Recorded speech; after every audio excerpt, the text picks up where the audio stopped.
Hiya, good evening.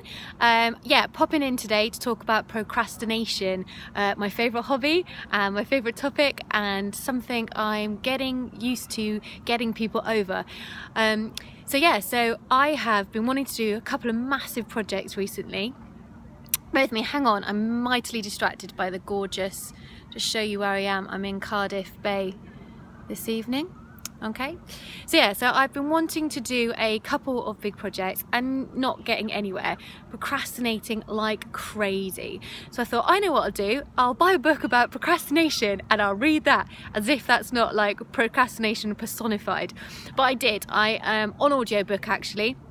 I find it the easiest way to listen when I'm driving, and it's called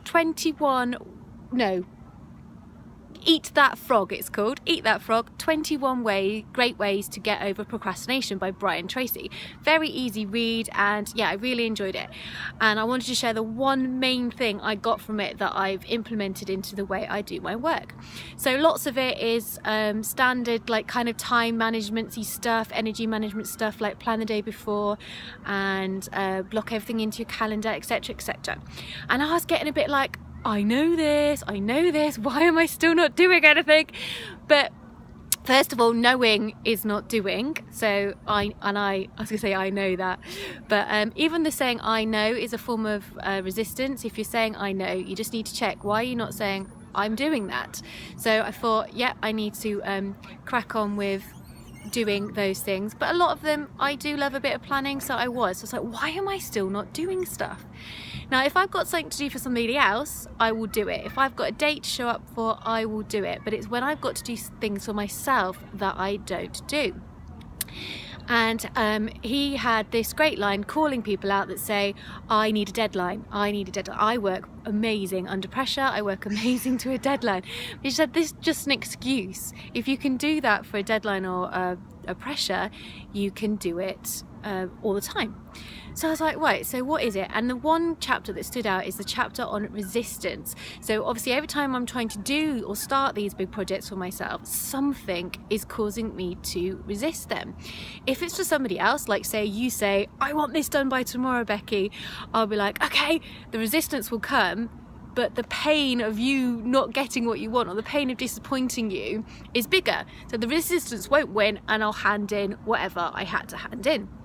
But when it's for myself, the resistance comes, I think, oh, this doesn't feel good. I might just not do that today. I might do that Friday. Then on Friday, I sit down to do it, more resistance, feel a bit yucky. Oh, you can even feel my energy drop as I'm talking about how resistance affects me. And then you just don't do it, or it feels very hard and feels very painful. What could be, and other people around you are doing quite easily. So he was saying, take some time to look at that resistance. If it's there Monday, Friday, next week, it's not going to go by itself unless we pay some attention to it. So that got me changing the way I work a little bit. And so say I am starting a task and I think, oh, it's not feeling right. I've just been taken to putting a star on the note, because usually I like all the things I'm writing, all the notes, to be the solution to something. I thought, no, I'm going to put the little star and just put I'm feeling resistance. So I started writing notes in it. So for example, say I might be trying to email a client with a I've got this great idea, we should work together, but in it is my website link, and a part of me is like, oh, but my website's not finished. I won't do this now because they're going to see my website, blah, blah, blah, blah, blah. A big story comes up, and so I don't do it. But what that looks like day to day is just me going, oh, I don't really fancy doing it. But you have to look at the resistance. If you're doing everything else and still procrastinating, I've had to take some time to explore that resistance. So how can you do that? Well, first of all, you can accept. So like, oh, I feel a bit yucky, I feel resistance, and then try and name it, try and put some time in. So like I just said, mine's probably because on that occasion, because my website's not finished, so I felt a bit icky contacting somebody. So feel it, name it if you can. I mean, that might take time in itself to look around what it is you're actually feeling resistance to, but if you can name it, then you can do something with it. And trust me, if you sort it out, everything next time will be much easier, because that resistance won't be there. And luckily some other kind of resistance might pop up in its place, but that one itself will be gone. So let's say, for example, it was this my website not being perfect, so I can't contact the client. So what can I do? I've named it. So I'm gonna need to do one of three things. So I'm either gonna have to let it go. So let's admit, we could just send the email with the not perfect website. Can I let my inner perfectionist do that? So that's one option, just let it go. Does it really matter? Is the why I'm sending this email and the what I'm gonna get from it bigger? Maybe it's promoting my good cause. Is that bigger than them seeing my not finished website? Okay, so I could, one, let it go. I could, two, sort it out. So if that's really holding me back from getting clients, maybe I need to put some time into my website, or I need to get some help to sort it out. So I can sort out the thing that's bugging me. So it doesn't matter how many different clients I try to email, it's going to be the same resistance each time, when I could just put the time in to sort that website out, and then everything will flow much easier. So one, we could just let it go and admit it doesn't really matter. By the way, I do believe that a not perfect website is fine, just get out there. So one, we could let it go. Two, we could sort it out. Or three, we could just do something else. So I don't have to link to my website. I could link to my Facebook page in that example, or perhaps I could just drop it out completely, not put the website. Do they really need it if there's enough information? So it'll be different for every situation, but can you explore something else you can do? Okay, so you need to, when you feel a bit yucky, I've been writing it down, and then spending a little bit of time on that. Not loads, but I think it's well worth it to get the flow back next time. So then once you've found it, once you've named it and accepted it, then you can, one, decide to let it go. Two, decide to sort it out, put some time into solving it or get some help. Or three, just think of a different solution that gets you round that resistance. Okay, so let's have a second full example. Lots of people want to make video, they talk about making video, but something stops them, they never get round to seeing it.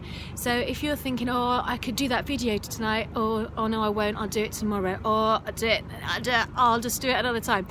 Take some time and write down, what is it that there's resistance? What is it that's stopping you? So for example, you might think, oh, I just feel like I don't want so and so to see it, or I don't feel like I look good enough. There's something there. So you can do the same thing, write that down, and then you've got your three options again. Could you let it go? Is your cause and your why you're doing this work in the first place greater than the need to look perfect, or the fear that somebody else would see it? In most circumstances I would say yes, it is. But say you can't let it go. You can't let the fact that your mum might see it, or that person from school might see it, that's not bigger than your why. So we can move on to the second one. We can sort it out. So can we get rid of it? Can we block that person? If it's not happy with the way you look, could you just have a hair appointment or something like that? But again, remember, I'd be veering towards the let it go on this one, but I'm just going through the examples. So could you sort it out? Could you block them on whatever medium you're using? Or the third one, could you just do something else? If you've explored all the options, you've looked at what would happen if they did see it, what the worst case scenario is, and you think, yes, if my mum sees it, I will keel over and die, then it's probably time to do something else. And that could be emailed to your client list, or put the video somewhere where not everybody can see it in a smaller group. So I hope you can see there the three things you can do to get rid of resistance.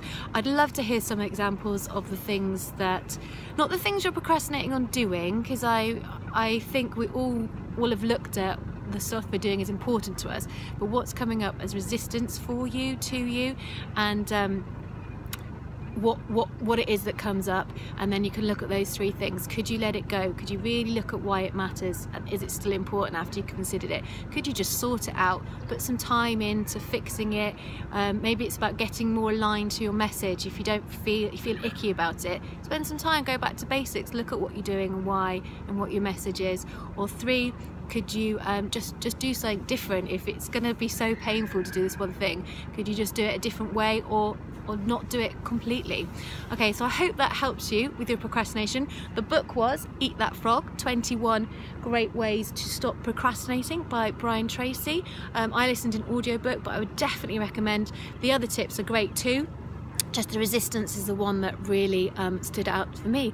So yeah, share with us what you are procrastinating on and what resistance you're coming up against. And if you need any help, you want to work through some resistance, maybe it's worth working with somebody like myself or another coach out there, and let's get you doing what you are here to do. Okay, I'll see you soon. Bye.